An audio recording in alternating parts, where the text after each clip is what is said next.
தமிழுக்கு அமுதென்று பேர், அந்த தமிழின்ப தமிழ் எங்கள் உயிருக்கு நேர். ஹலோ ஃப்ரெண்ட்ஸ், எல்லாரும் எப்படி இருக்கீங்க? நல்லா இருக்கீங்களா? இன்னைக்கு நம்மளோட தமிழ் ஆல்ரவுண்டர் அப்பட்டக்கர் சேனல்ல நம்ம பார்க்கக்கூடிய வீடியோ என்னன்னா, மழைக்காலங்களில் நம்ம வீட்டுக்கு வெளியே புல்லெல்லாம் இருக்கக்கூடிய இடத்துல ஒரு சில வகையான காளான் முளைக்கும். இது நம்ம சாப்பிடக்கூடியதாக இருக்கும். இந்த காளான் எப்படி ஃப்ரை பண்ணி சாப்பிட்றதுன்னு தான் இந்த வீடியோவில் நம்ம பார்க்க போகிறோம். இது பார்த்தீங்கன்னா, இந்த காளானோட வடிவம், அதாவது அந்த ஷேப் எல்லாம் எப்படி இருக்குது, அதோட கலர் என்ன மாதிரி இருக்குது, இந்த மாதிரி பல வகையான அந்த தோற்ற அமைப்பெல்லாம் வச்சுக்கிட்டு தான் இது சாப்பிடக்கூடிய வகை அப்படிங்கிற முடிவுக்கு நம்ம வரணும். இப்போ நம்ம முதல்ல என்ன பண்ண போகிறோம் அப்படின்னா, இந்த காளான் நல்லா சுத்தம் பண்ணி நம்ம தண்ணியில் கழுகி எடுத்துக்கலாம். ஸோ அதுக்கு ஃபஸ்ட்டில் என்ன செய்ய போகிறோன்னா, இதோட அந்த கீழ்ப்பகுதி நம்ம ஒரு கத்தி வச்சு கட் பண்ணிக்கலாம். இதில் பார்த்தீங்கன்னா நிறைய மண்ணெல்லாம் இருக்கும். இந்த மண் பார்த்தீங்கன்னா எவ்வளோ தான் நம்ம தண்ணியில் கழுகினாலும் அது சரியாக போகாது. ஸோ அதனால் அதை கட் பண்ணி எடுத்துட்டு மிச்சம் இருக்கக்கூடிய அந்த காளானை நல்ல தண்ணியில் நம்ம சுத்தம் பண்ணி எடுத்துக்கலாம்.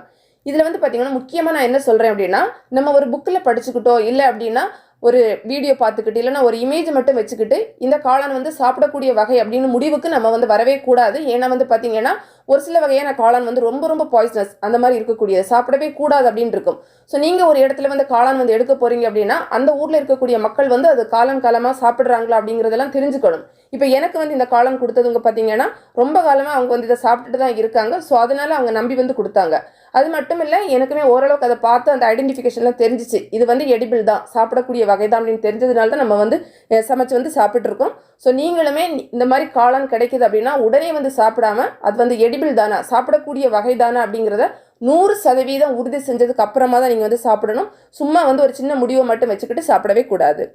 இப்போ நம்ம எல்லாம் நல்லா தண்ணியில் கழுகி சுத்தம் பண்ணதுக்கு அப்புறமா திரும்ப நம்ம என்ன பண்ண போகிறோன்னா, ஒரு தண்ணி நல்லா வச்சு கொதிக்க வச்சு அதில் மஞ்சள் தூள், உப்பு ரெண்டுமே கலந்துட்டு அந்த தண்ணி நல்லா கொதிச்சதுக்கு அப்புறமா இந்த காளான் அதில் போட்டு கொஞ்சமாக வேக வச்சு எடுத்துக்கலாம். இது எதுக்காக அப்படின்னா, நம்ம வெளியிலேருந்து ஒரு பொருள் இந்த மாதிரி எடுத்துகிட்டு வரும்போது அதில் வெளியில் கூட பார்த்தீங்கன்னா ஏதாவது விஷத்தன்மை இருக்கிறதுக்கெல்லாம் வாய்ப்புகள் இருக்கும். ஸோ அந்த மாதிரி நம்ம எடுத்துகிட்டு வரும்போது இதை முதலே நம்ம கொஞ்சம் இந்த மாதிரி மஞ்சள் தண்ணி அப்புறமா உப்பு எல்லாம் போட்டு நம்ம கொதிக்க வச்சு எடுத்தோம் அப்படின்னா அந்த விஷத்தன்மை போயிடும். ஸோ அதுக்காக நம்ம செஞ்சுட்ருக்கோம். மற்றபடி அது பாய்சனஸ் வெரைட்டி அப்படின்னா அந்த விஷத்தன்மையெல்லாம் போகாது. ஸோ அந்த மாதிரி இருக்கக்கூடிய காளான் சாப்பிடவே கூடாது. ஸோ இது பார்த்தீங்கன்னா இப்போ நம்ம நல்லா கொதிக்க வச்சு எடுத்திருக்கோம். ஸோ இது தனியாக நம்ம இன்னொரு பவுலில் நம்ம இதை மாற்றிக்கலாம். அதுக்கப்புறமா நம்ம அதில் தேவையான மசாலா எல்லாம் சேர்த்துட்டு நம்ம நல்லா ஃப்ரை பண்ணி எடுத்துக்கலாம். இப்போ எல்லாம் எடுத்துப்போம். எடுத்ததுக்கப்புறமா பார்த்தீங்கன்னா இதில் மசாலா அப்படின்னா நான் போட்டக்கூடியது சிக்கன் மசாலா கொஞ்சமாக போட்டிருக்கேன். அதுக்கப்புறமா பார்த்தீங்கன்னா கார்ன்ஃப்ளோர், அதாவது நம்ம சோள மாவு அப்படின்னு சொல்லுவோம்ல, அது கொஞ்சமாக சேர்த்துருக்கேன். அதுக்கப்புறமா மஞ்சள் தூள் நம்ம முதலே போட்டுட்டோம், இருந்தாலும் நான் கொஞ்சமாக இப்போ திரும்பவும் சேர்த்துக்கிறேன். அதுக்கப்புறமா ஜிஞ்சர் கார்லிக் பேஸ்ட், அதாவது இஞ்சி பூண்டு விழுது சேர்த்துருக்கேன். எல்லாம் சேர்த்து நல்லா மிக்ஸ் பண்ணிக்கலாம். உப்பு உங்களுக்கு தேவைப்பட்டுச்சு அப்படின்னா கொஞ்சமாக போட்டுக்கோங்க. ஏன்னா நம்ம முதலே தண்ணியிலே அதை போட்டு வச்சுருக்கோம். ஸோ அதனால் வேணும்னா மட்டும் கொஞ்சமாக போட்டுக்கோங்க. போட்டு இந்த மாதிரி மிக்ஸ் பண்ணி கொஞ்சம் நேரம் வச்சுட்டு அதுக்கப்புறமா எண்ணெயில் ஊற்றி நம்ம நல்லா ஃப்ரை பண்ணி எடுத்துக்கலாம். இப்போ எண்ணெய் நல்லா சூடாகட்டும். நம்ம அதுக்கப்புறமா இதில் கொஞ்சம் கொஞ்சமாக போட்டு நம்ம ஃப்ரை பண்ணிக்கலாம்.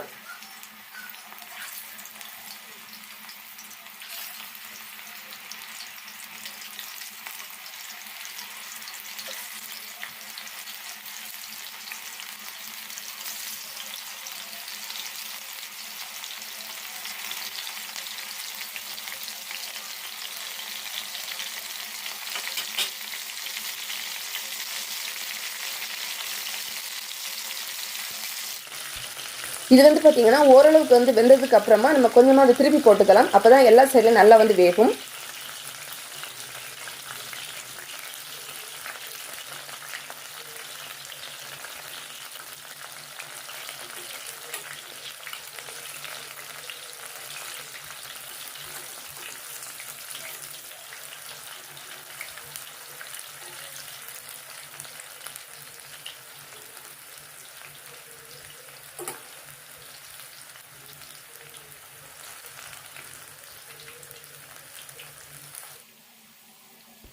இப்போ இது வெந்துடுச்சு. ஸோ நம்ம இன்னொரு பிளேட்டில் இதை நம்ம மாற்றி எடுத்துக்கலாம்.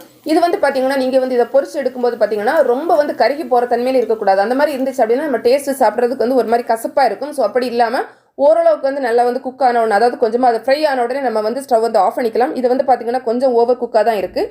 நான் இன்னுமே பார்த்தீங்கன்னா செகண்ட் பேட்ச் பண்ணியிருந்தேன். அதாவது திரும்பவும் அதே மாதிரி கொஞ்சம் மஷ்ரூம் அவர் கொடுத்ததை என்ன பண்ணியிருக்கோம் அப்படின்னா, இந்த மாதிரி நம்ம அதிலே மசாலா எல்லாம் போட்டு நம்ம ஃப்ரை பண்ணி எடுத்துருக்கோம். இதுதான் பார்த்தீங்கன்னா கரெக்டாக இருக்குது. அந்த கலர் பார்த்தாலே உங்களுக்கு தெரியும்ல, ஓவர் குக் ஆகலை. இதுதான் கரெக்ட் ஸ்டேஜாக இருக்கும். ஸோ இந்த மாதிரி நீங்களுமே ஃப்ரை பண்ணி சாப்பிட்டுக்கலாம். இந்த வீடியோ உங்களுக்கு பிடிச்சிருந்தா லைக் பண்ணுங்கள், உங்களோட ஃப்ரெண்ட்ஸ்க்கு ஷேர் பண்ணிக்கோங்க. மேலும் பல வகையான பயனுள்ள தகவல்களுக்கு நம்ம தமிழ் ஆல்ரவுண்டர் அப்பட்டக்கர் சேனலை மறக்காமல் சப்ஸ்கிரைப் பண்ணிக்கோங்க. தேங்க்ஸ் ஃபார் வாட்சிங். நன்றி, வணக்கம்.